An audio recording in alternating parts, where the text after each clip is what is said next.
Should I say that again? Hello, everyone. Thank you for joining us today as we share our forecasting journey with you.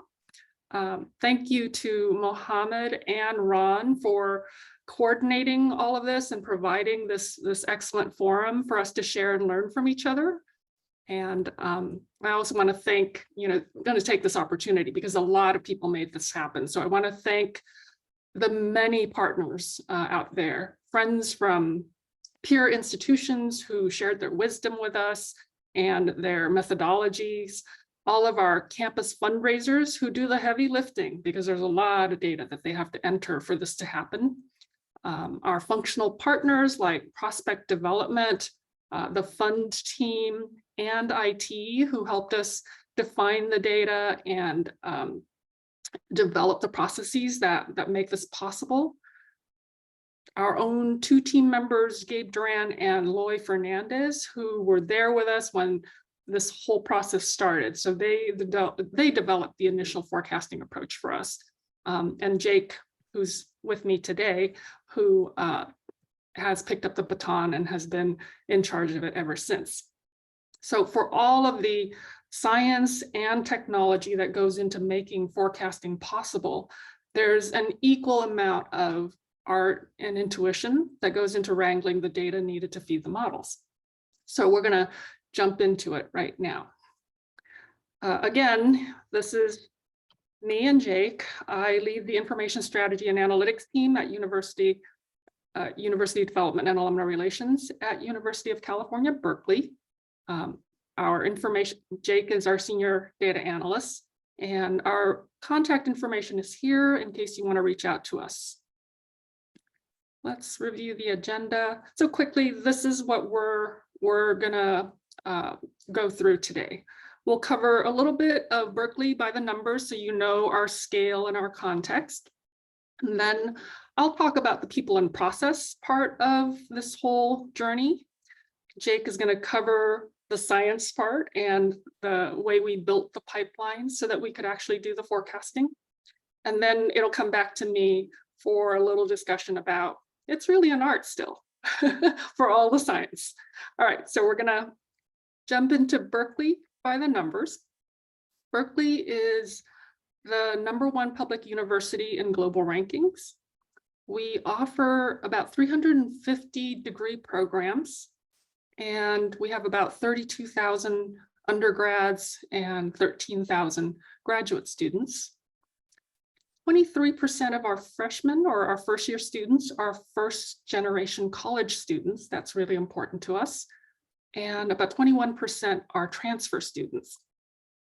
On the bottom row, you can see we have a number of Nobel Prize winners and Olympians and all of that. So let's go on to the next slide, which shows you a little bit about our development and alumni relations operation.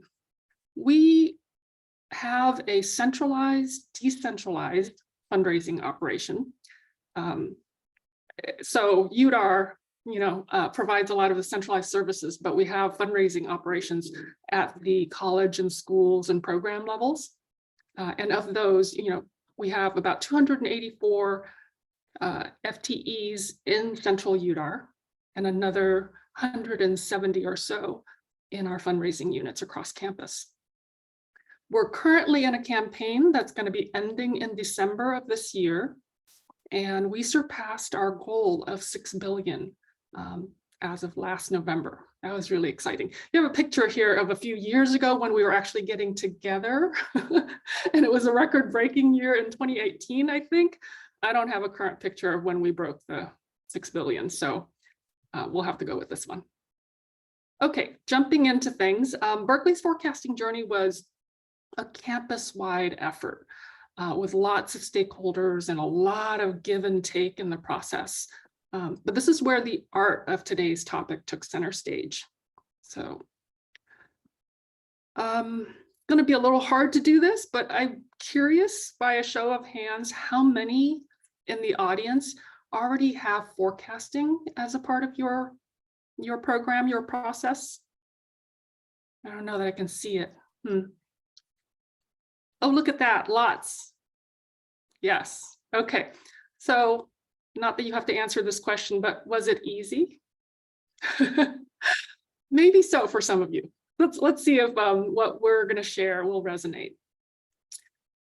So at Berkeley, prior to our current campaign, fundraising at Cal was pretty decentralized. And in fact, it was completely decentralized. There were shadow systems across the campus. Schools did their own fundraising. They didn't share information. We didn't have standard data practices, et cetera. That all changed towards around 2015 or so. There was a concerted effort to bring everyone together. And this is what you need to do in order to do a forecasting project of this scale. In the October before the public launch of our campaign, our chancellor asked us these questions. What will our total be by the launch? When do we expect to reach our goal? And when can we end the campaign? Because there were a lot of decisions that needed to be made, around these answers. We'd been preparing for this for a while, and we knew we didn't have all the data needed to develop reliable forecasting. What did we need? We needed up-to-date solicitation pipeline data. Just before this meeting, Ron was asking, so how do you get reliable data and up-to-date data? That's something we're going to talk a little bit about. We need standard definitions so everyone knows to enter things the same way, so we can rely on, a similar understanding of what is being entered. And then processes to make it easy on people. Coordination, transparency, accountability. These are all things that absolutely have to be considered as you try to gather the data for this work. So before the public launch, our situation was improving. There was a lot of work around this. We called it Fundraising 2.0, where through great effort by our fundraising leaders and prospect development team, solicitation plans were coordinated, major gift metrics were being defined and agreed upon. And with all of this in hand, we needed to answer our chancellor's questions before a November campaign steering committee meeting. So we got the questions in October. We needed to get it done by November. More on that as we go. Where did we start? What was our game plan? These were sort of the main guides that we had. We knew we needed to understand what the best methodologies were, so we did some research. We needed to get all of our stakeholders on board because there was going to be a lot of people, to make this whole process happen. From them, we'll get reliable data, then we build models, then we produce the forecasts. That sounds really easy, right? Yeah. So we're going to take a closer look at the critical roles that people and process play in this whole process. All right, we didn't want to reinvent the wheel, so we began the process by researching methodologies and best practices, from some of the peer schools that we looked up to most, right? We reached out and talked to a lot of peers. We talked to our campaign consultant. You're paying them a lot of money. You can lean on them to get advice about this. They know. And also, we thought, we'll just talk to forecasting vendors too. This is their business. What can we leverage their work as well? So it was important to us to ask not only about forecasting models and what data we needed, but how did they do it? How did they manage to get the data? Because we figured that was going to be a challenge for us. We also needed to find a process that would work for Berkeley's scale and our centralized, decentralized approach to fundraising. Because anyway, let's move on from that. And in saying all that, I meant that we needed to find a right-sized approach for Berkeley. And we'll talk a little more about that process in a bit. Through our research, we learned a lot about the varying approaches to forecasting, and they all boil down to how we handle gifts in these categories that you see in front of you. First, we had to leverage, we knew we could leverage standard statistical models for historical data in our baseline gifts. And so this is the base of the pyramid. And so what was the base of the pyramid for us? Gifts of less than $1 million for which we had large volumes of it. It was great. Your base of the pyramid might be different, so you'll have to figure out what that level is for you. And then we knew we had to handle unpredictable gifts like realized bequests, deferred gifts, and in-kind gifts. These things just come in whenever they want to come in, you know. So how do we handle those? Major gifts, we knew were going to require more sophisticated models. And here we needed to account for data in our solicitation pipeline, as well as looking at historical closure rates for gifts. And for us, we chose of $1 million and more. But most importantly, we knew that a few really big gifts, and for us, those are about a $10 million plus gifts, would break our forecast if we didn't capture them. So we needed a way to confirm the timing of those gifts. Some of the schools we talked to said they held monthly meetings where all the lead fundraisers sat down, you know, and talked about which gift was coming in when and all of that. And we knew that was not going to happen at Berkeley. And with the scale of our operation, with the decentralization, you know, there's just too much to coordinate that. So what I remembered was looking at Nancy's whiteboard, and this was literally a whiteboard in our AVC's office where she just kept track of the biggest gifts that were going to close soon, right? And luckily, the fund team, which manages this work, the gift agreement work, they have all of this data digitized in a smart sheet. And so once we figured that out, we could go to them and ask, you know, we worked with them to incorporate this data into the feed that came into our forecasting models. So this is a perfect segue to talk about the art of collaboration, because we could not have succeeded without the participation of all of these partners. We needed our campaign leaders to prioritize this effort. And for us, the chancellor, you know, put out that rallying cry for information. And when we went to fundraisers and said, the chancellor's asking for this, we got a positive response. We needed our fundraisers to understand their vital role in all this. We needed timely data from them. And really, we needed them to enter this information, the solicitation information, before the gift was in hand, not after. You know, so there's a lot of work with that. Our prospect development team was, I mean, they were awesome. They worked tirelessly to update, you know, the data collection processes that we had. And really, they were the ones to rally and nudge and support our frontline fundraisers. This is how we know that they had a really heavy lift on their side. Fund management also made the gift and process data available to, like I talked about just a little earlier. There was a lot of coordination with them about what those looked like and when they happened and such. So that was critical. And then information technology, our IT partners, you know, they made it possible for our fundraisers to capture the data in our CRM. They set up the architecture to feed the data and the forecasting models into our data warehouse, as well as our Tableau data sets. There's a lot of work that went into that, and our team partnered really closely with them.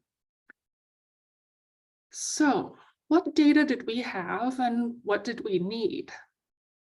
We luckily have tons of historical giving data, especially below the $1 million mark.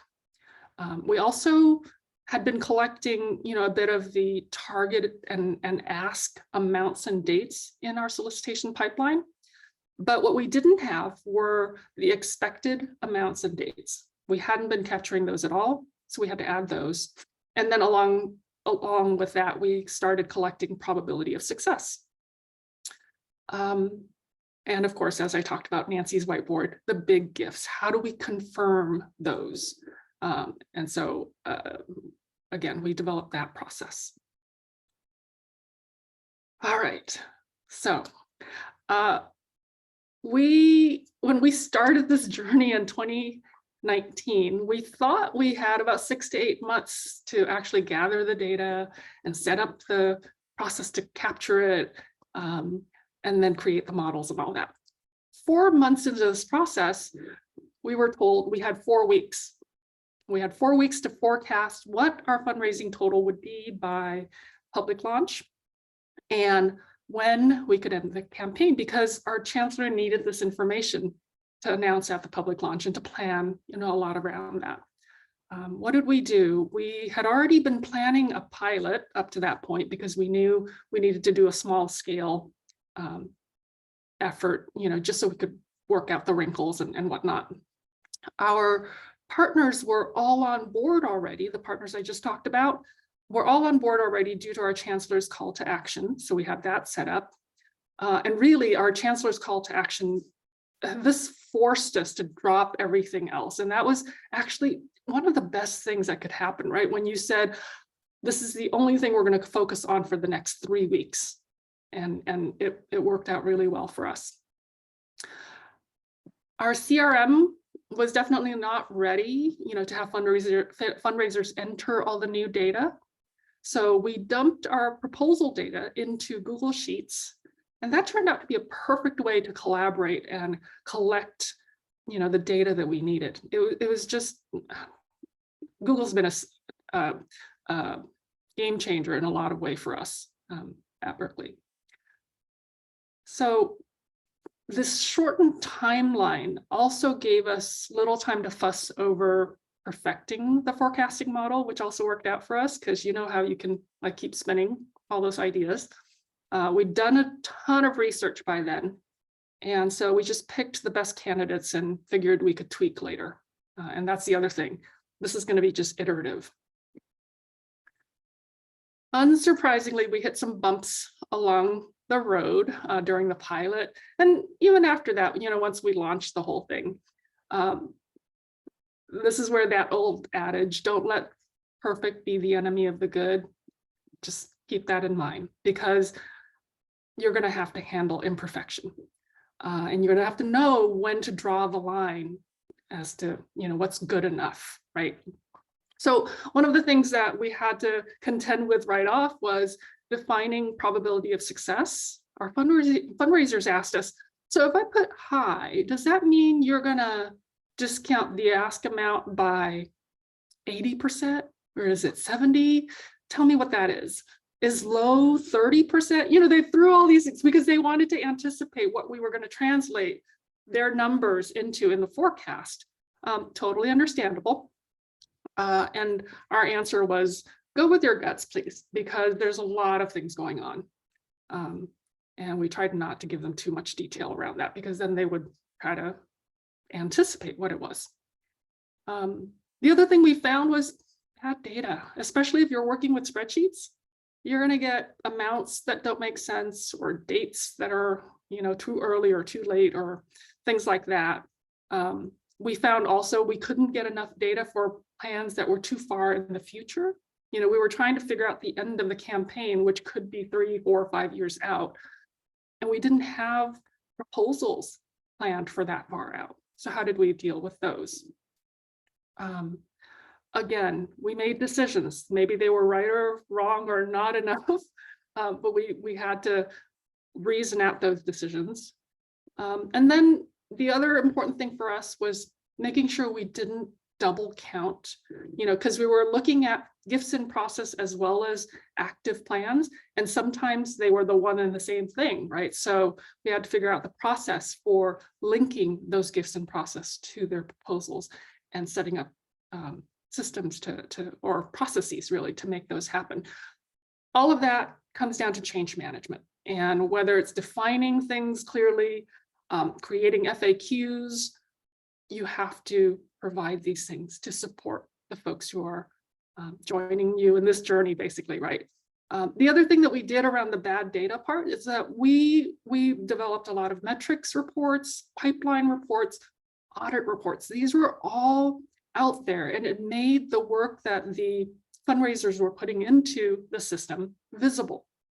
And once it became visible, they could, someone could help see where the errors were, correct them, etc. All of this was done with a lot of communication and a lot of hand-holding, and so much of that was shouldered by our prospect development team. So we deeply appreciate what they did.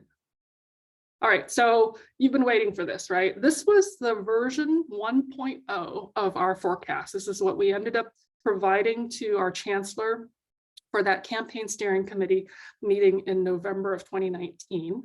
We weren't sure of the timing on the lead gift, so we created an alternate timeline for that. And as you can see, we forecasted reaching 6 billion either last month or August of this year. Obviously, I mentioned earlier that we actually reached it in November of 2022. That's far sooner than this first prediction, but really that's okay, because forecasting as an art is only as good as the best available data at the time when you do it. None of us knew about another $300 million gift that came along, in fiscal 22. So the better the data collection got, the better our predictions got. And you're going to see from Jake in a little while why we chose to do things at a fiscal year level. But to get to this point, we relied on some solid forecasting methodologies. And I'm going to turn it over to Jake right now to focus on the science part of our presentation.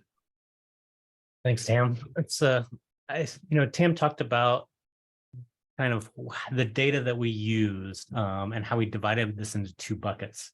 And I want to distinguish these because I think this piece, this sort of organization of the data was really key to the way that we approached this project. And the first was to separate, again, we saw Tam showed that pyramid. I'm going to show it here in two different sides, that we had baseline and major gifts. And those were our two biggest categories. And the baseline is the stuff that we know we can for sure forecast statistically. We've got enough data that we're going to be able to forecast gifts from individuals that are less than 100,000, deferred gifts, gifts from organizations that are less than $1 million.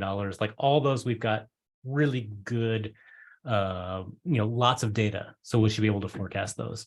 Over on the right-hand side, we've got our major gifts. So these are things that maybe we might not necessarily be able to forecast. As we worked through this process, we realized, well, we've got organization. We actually have pretty decent organization giving data. Even at the $1 million plus level, we've still got enough data that we should be able to forecast those statistically. We also have a long history of major gift proposals. And, we've got to forecast long-term, particularly for campaign purposes. We're going to have to forecast those, like what are we going to get from major gifts? None of us felt warm and fuzzy about how great those predictions were going to be, but we needed something. So as I said, well, let's attempt to build that, and let's have that in our back pocket if we need it. And then, of course, like Tam talked about, we don't have, or rather the best data we've got for predicting major gifts. So we're thinking about gifts of $1 million and above.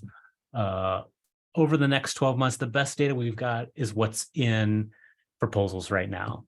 This is what fundraisers are working on right now, and how can we get access to that, and then bring those in and figure out and use the data that they're entering, that they are immediately in touch with.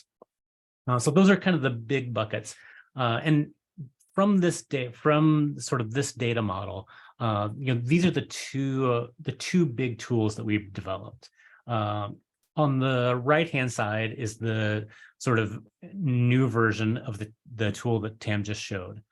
So this is the campaign close tool that's then built instead of building it just on a spreadsheet, it's built, both of these are built on automated data processes that are constantly looking at our system of record, pulling data, processing the data. I'm going to spend a few minutes in just a little while to talk about what that data flow looks like. But that's what's feeding both of these. So both of these share the same data. So again, campaign close on the right. On the left-hand side, we said, well, if we're doing this for the campaign close, we've got enough data, we could forecast the current fiscal year. So let's forecast where we're going to end up each fiscal year for this fiscal year. And so you, again, use that same data is flowing into both these things. A couple design choices that I want to point out that are shared between these two. Both these, we purposely chose a cumulative area chart because the story we wanted to tell, as you're thinking about what's the right visualization for this, you think about what's the story that I want to get across. And the story in both these cases is we're building towards a goal, right? And the data, the dollars that you raise over a year throughout a campaign, you never go down, right? Like you're always, those numbers are always going to increase. And so we felt like the area chart was the best way to do that. The other two things that these area charts let us do is because we've got them segmented by color, with blue being our baseline and gold being the major gifts, that lets you get a ballpark sense of, okay, how are different aspects of giving at Berkeley contributing to that overall total? Like, what are the things that are building us towards that goal? And the other thing that it lets us do is let's particularly our executives, right? Our executive fundraisers who are thinking, okay, I know we're churning along business as usual in terms of annual fund, in terms of leadership giving, but I also know that there's $100 million gift out there. And that should be closing. I expect it to close sometime in the spring. How's that going to affect our business total? And so that's really the goal here. And you can see that in both these charts. I think this is a really great example right here between December and January here. And you can see the same thing happening here on both these charts. So it lets executives who have these this big rock picture, right, of like, here are the big rocks that are going in the bucket. It lets them see those things and understand how those are contributing to the total. I'm going to zoom in here on the fiscal year forecast so you can get a view of it. We have, we divide this up, as I mentioned before. We're showing baseline stuff in blue and major gifts in gold.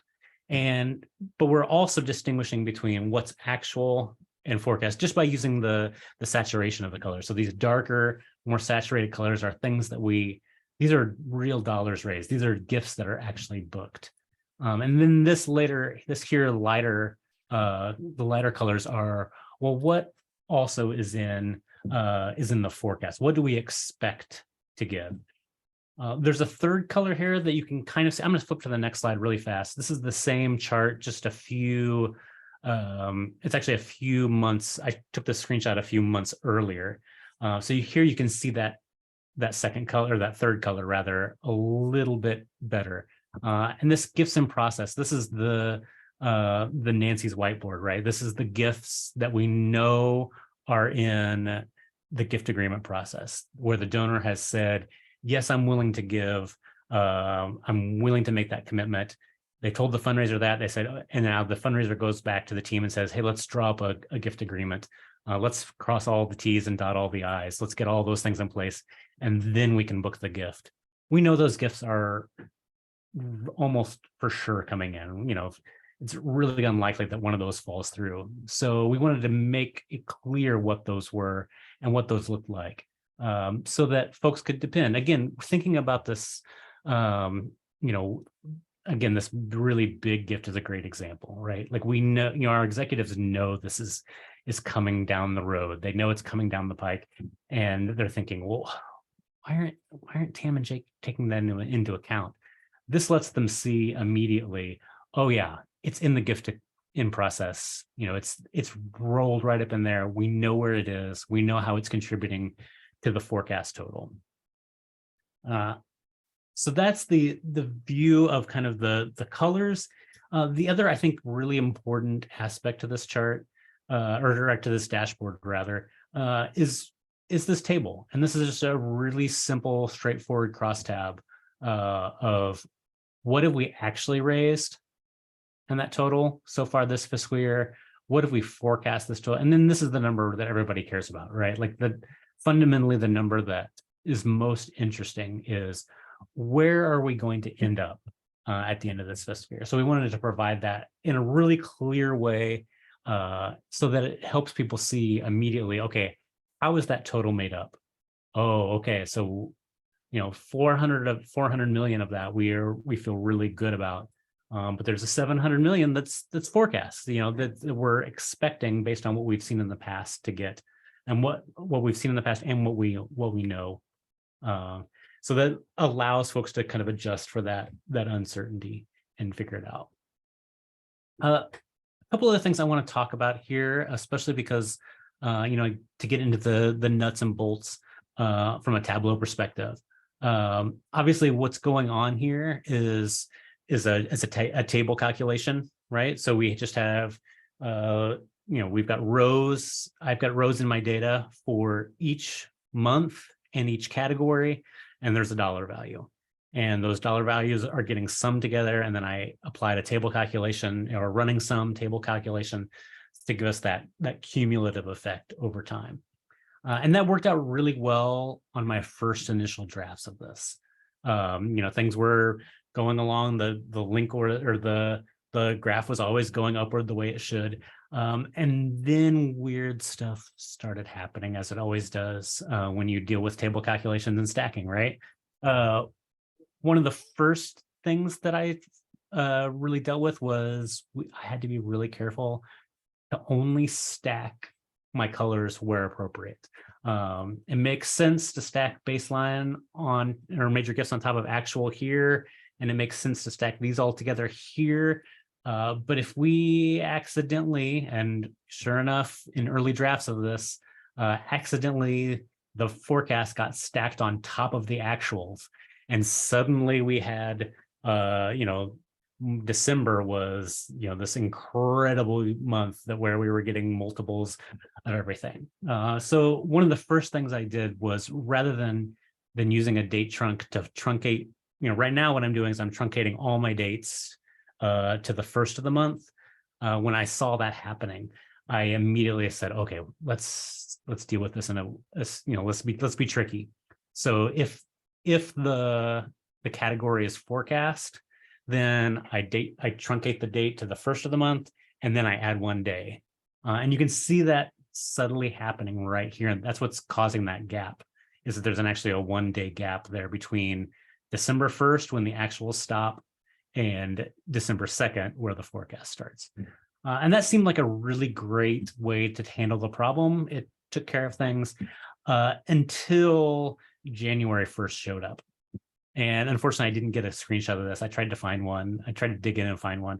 But what happened was that I opened my email one morning to look at the subscription, and things went along nicely. My bar was going up. It got to December, and then it immediately dropped down to January.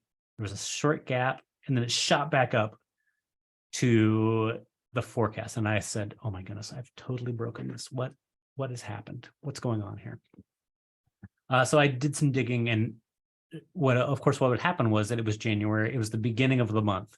And on the very first day of the month, no one has recorded any gifts for this month yet, right? Like, it's 8 a.m. on the first of the month. No one, the receiving team has not recorded any gifts. So there weren't any gifts to show. So Tableau didn't have any records for the first of the month. So where did it display the data? It displayed the data at 0. So what I ended up doing instead was densifying my data. Rather than starting with the actual dollars and the forecast dollars, I started with a list of all my dates. So I for sure had one row for every date, every gift, or every category, And then my data, even if there was 0 gifts, then the line just went straight across instead of being functionally null and Tableau displaying it at nowhere. So that, again, something that one of those Tableau kind of frustrations that you've got to deal with. You make sure that you have rows, because if you don't have rows for that in your data, your lines are going to be displayed in really unpredictable and often frustrating ways. So we talked about that. This is again, our first draft of the campaign close tool. This was what we came up with using our full data, our automated data processes. Works very much the same way, using the same underlying tables from our data warehouse. And here we're doing exactly the same thing. We're saying, round it to each month and then plot that cumulative line. Here we're using reference lines. We just pegged this reference line to today's date so that you have a sense of, well, all of this in the past is real. This is real dollars raised. And then all of this from this point on is going to be forecast data. And then we're using a second reference line to say basically what we do is we total the whole total for each date. We run an LOD and say, what's the total so far? And then we take the minimum date where that's the case, and that's where we peg our reference line. So we take the smallest, the earliest date where this line becomes 6 billion. And then we peg that reference line at that. And that gives us that view, again, into what's the campaign going to look like long-term? What do we expect things to go? And really, the fundamental question is, when do we expect to close the campaign? Based on past history, what we've already done, and what we have so far in the major gift pipeline. What's it look like? Okay, well, let's look at the visualizations. I want to talk briefly about the underlying data pipeline that we're using to do this. Again, these are the visualizations that we're building, and then those get built through this process. And it maybe seems a little overwhelming at first, but there's really 3 big sections. This gift agreement section, major gift proposals here, and then giving transactions here. So we'll walk through those each individually and take a look at them. This first section is pretty straightforward. Tam mentioned that our gift agreement team, they use Smartsheet, which is basically an online cloud-based spreadsheet program to manage their work. And so we talked with them. We said, well, at what point, does a row on your spreadsheet become really a gift in process? And they gave us the criteria, and we worked with them to automate. So we would nightly get an export of those specific rows. So those rows are exported nightly. And then we have another job that just picks those up and imports those into the data warehouse. So we automatically get those pulled off of their Smartsheet and imported into our warehouse on a regular nightly basis. This is the bottom bit of the job. And so here we're taking all the gift transactions out of our system of record. And we have where we're doing those actuals, we're just pulling those straight, right? Where we're just pulling the gifts that we've raised so far to show those total dollars raised up to this point. But for forecasting, we have a job that pulls each one of these individually. So it has the criteria that says, okay, find gifts from individuals where the gift is less than $100,000. Also find gifts from individuals where it's between 100,000 and 500,000.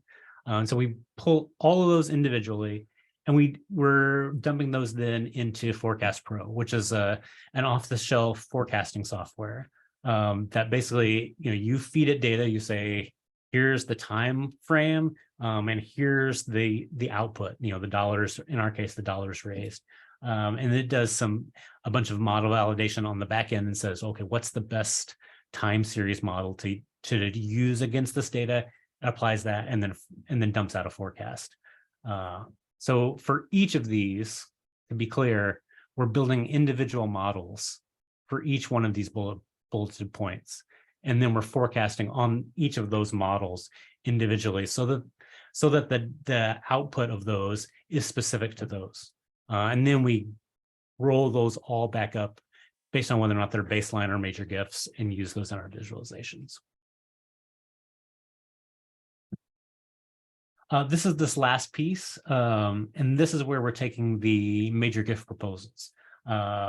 You remember I said early on that we took the historical major gift proposals. We take all of the $1 million plus proposals that closed with a commitment over the last 5 years. We discount those. I'm going to talk about the discounting in a second. We discount the dollar value of those, and then we run a model in Forecast Pro for those and output that to the forecast output. For the proposals that are going to close in the next 12 months that are $1 million or more, like these are where we really get that big gold section. And that's what's feeding that big gold section. We pull all of those out, and then we look at the dollar value. What do we expect to receive from that proposal? And then based on that value, we discount the total value of that proposal based on a certain amount. And the idea here is that we want to, that data is super skewed, right? It has a really long tail, and there are just a few proposals at the very end that are really weighting that really heavy. And so we want to reduce that skew by reducing the value of those really big plans, knowing that not all of them are going to come in. So hopefully this helps us deal with that uncertainty and figure that out. And so this gives you a view into how we discount those. So a plan, it's $1 million, we take 54% of that value. So what, 540,000. So it gets reduced down to 54%. If a plan is somewhere between 5 and 10 million, it gets reduced down to 35, and to 10 million plus, we go to 15%. So again, we take all of those plans, we discount them, and then we aggregate them based on when we expect them to show up. So again, we take all these 3 different strands: the gift agreements, the proposal amounts, and the multiple gifts, and all of those then get rolled up into a single table that then feeds this dashboard. That's a view into how we're doing, the sort of science of it. On the flip side, we know that there's a ton of uncertainty there, right? Like there's a ton of uncertainty about how those things work. I'm going to turn it back over to Tam to talk a little bit about that uncertainty and how we allow users to deal with that.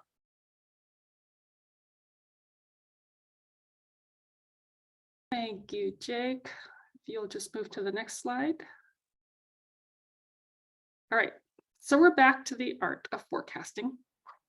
As you may have noticed, we don't provide confidence intervals, which we saw a lot when we were looking at how other peer institutions did this.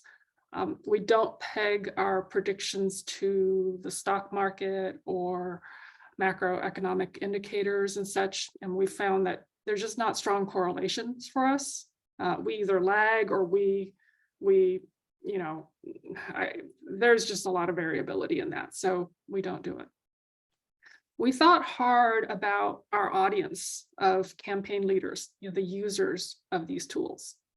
They have their fingers on the pulse of the operation.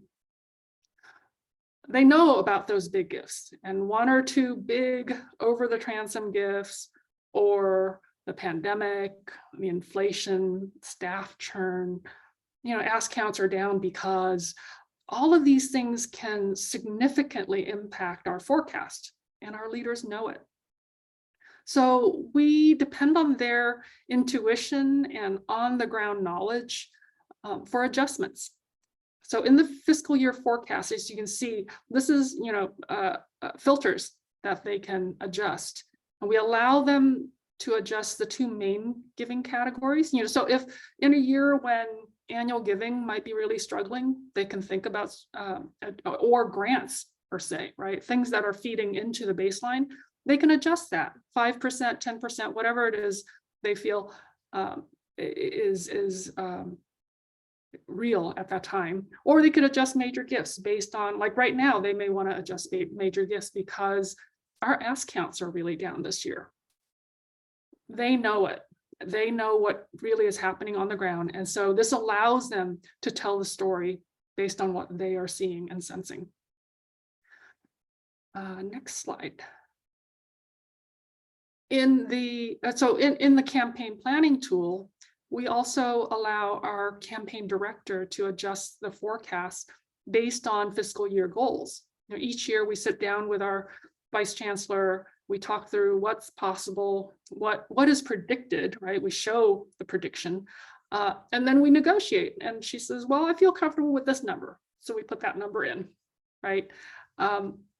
And here also, they can adjust the major, what the distribution is between major gifts and baseline if they want to. This is, again, letting them take control of the story. While we have numbers behind us, they also have a sense of what's going on. So these forecasting tools are here to inform our leaders' decisions, but they're only one of many inputs, you know, in our campaign planning. So let's round this out. For any of these exercises, we should be asking ourselves, how do our forecasts perform against reality? We get this question all the time, and I think we should all ask this of ourselves. As I showed earlier, you saw earlier in our version 1 campaign forecasts, we were ultimately wrong about when we actually met our campaign goal. Berkeley's fundraising strategy really changed during this campaign. Despite COVID, despite all the things that happened with shelter in place, et cetera, our fundraising leaders knew this and didn't lean completely on our predictions. When we dug into the details about forecasting, forecast versus actual on a fiscal year basis, we could find that our baseline predictions were solid. I mean, not to the dollar per se, but really, really close. The difference that we found tended to be around huge gifts, and we get these over the transom gifts.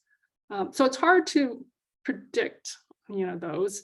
We know that some proposals are even deliberately withheld. I just heard the other day about a $250 million effort that's going on. That's nowhere in our data, which is okay, I think, because it's probably not high confidence. By the way, if you figured out how to deal with those, call us. We'd love to know. I mean, over the transom, what do you do? So to round this out, what we want to say is that science can take us pretty far. We've got good data and processes to feed it. But when fundraising strategies change, macroeconomic forces, recessions, et cetera, the art and the intuition need to play that greater role. And we want to allow our leaders to do that. So we do our best to provide reliable forecasts, and then we let our leaders take it from there. All right. Wow, we took it almost to the last minute, and I know you guys are waiting for the raffle. So I would say, this is time for a question, but we're running out of time. So maybe I'll just hand it right back to Ron and Alyssa and others to take the program forward. Thank you all for being here with us today. This is absolutely outstanding, and it's just a phenomenal approach you guys are doing at Berkeley. And you're reminding me that again that you all are among the brightest and the most humble. So you acknowledge where are some of the shortfalls, right? And you're constantly innovating and reassessing. And I think that really ties in a lot to your success, really thinking about things in so many different dimensions. Thank you so much for presenting. See these folks at Drive and pick their brain. I am going to jump right in for a $100 raffle to the Tableau store. And this is the winner will be selected based on the first person to send a direct message to me, not to everyone, just to me. So this is just a quick workbook. one of the challenges sometimes you have with getting the data out of Tableau. What is the keyboard shortcut to select all data? All right. And I'm going to hand it over to one of our wonderful co-leaders of the TUG, Lisa, for her tip. Hello. So it's funny that Jake mentioned scaffolding and data densification, because that's the tip. If you've ever worked with maps before in Tableau, you've probably noticed that if there's no value for a state, the state completely disappears. I bumped into this when I was doing the Du Bois challenge, which is an annual challenge that is put on by the data fam that's running now, where you recreate the historic visualizations created by Du Bois. So I'll share my screen and show you what I bumped into, and then real quickly how I fixed it. So the data looks like this, came from a GitHub repository. And when I threw it into Tableau, it looked like this. The original slide that I was trying to replicate looked like this. And you'll notice that especially for some of these lower states, there's colors, but no values. Jumping back over to the data really quickly, you'll notice that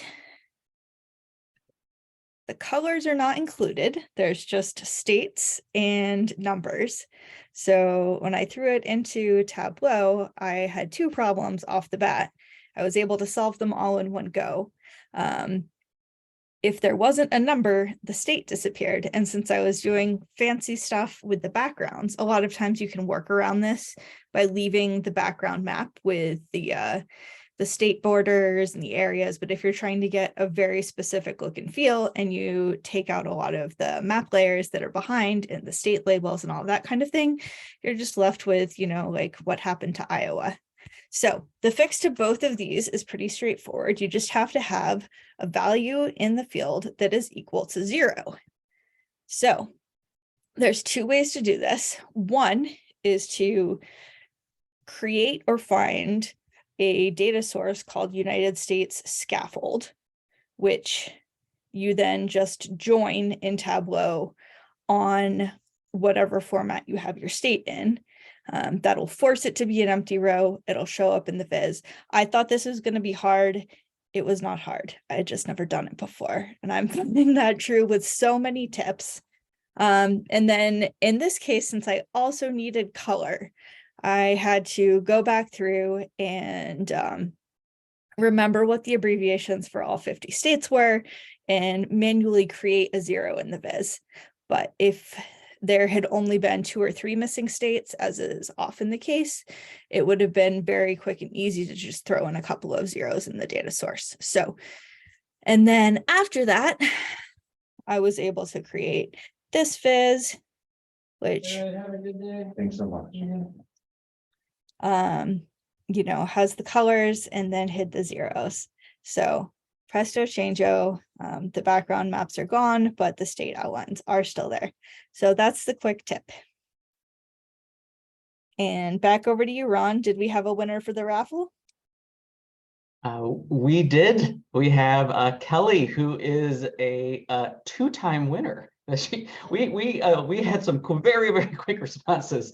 Congratulations to Kelly. A Control A gets you there, and then pairs nicely with the right click and view data, and then you have all you can put it into your clipboard. So I'll be reaching out later. Thanks again to our speakers, Jake and Tam. Really enjoyed the presentation. And be sure to sign up for our LinkedIn group, and a new session is coming soon. So just check that out and be sure to join our new event platform. Thank you so much, everyone, for coming.